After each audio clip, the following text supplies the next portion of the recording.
Hello everyone, मैं doctor Maneka पारी आपका अपने वीडियो में वेलकम करती हूँ।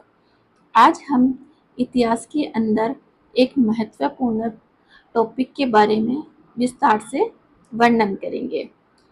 टॉपिक है हमारा पांडुलिपियाँ।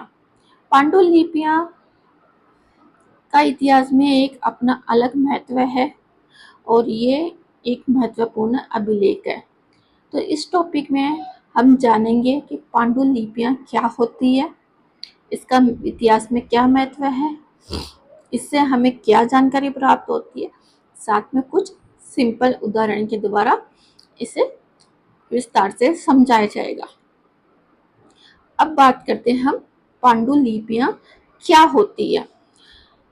प्राचीन समय में जो जानकारी हाथों से लिखी जाती थी और जिनका मुद्रण या प्रकाशन नहीं होता था, वह पांडुलिपियाँ के अंदर आती है।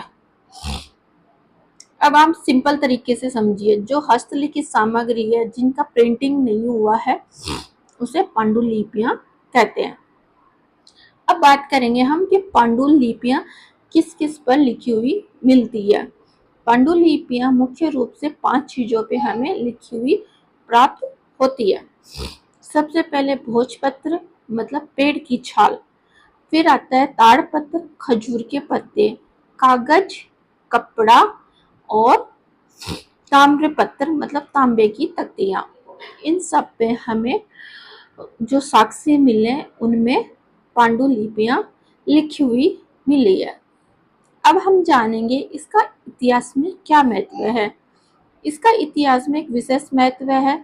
इसके माध्यम से हमें राजाओं की जानकारी प्राप्त होती है, उनकी सांस्कृतिक कला की जानकारी प्राप्त होती है, उनके धर्म के विषय में जानकारी प्राप्त होती है, उनका जो शासन करने का तरीका है, उनकी जो समाज में एक व्यवस्था बनाई गई है अपने शासन काल में, उसके विषय में जानकारी प्राप्त होती है।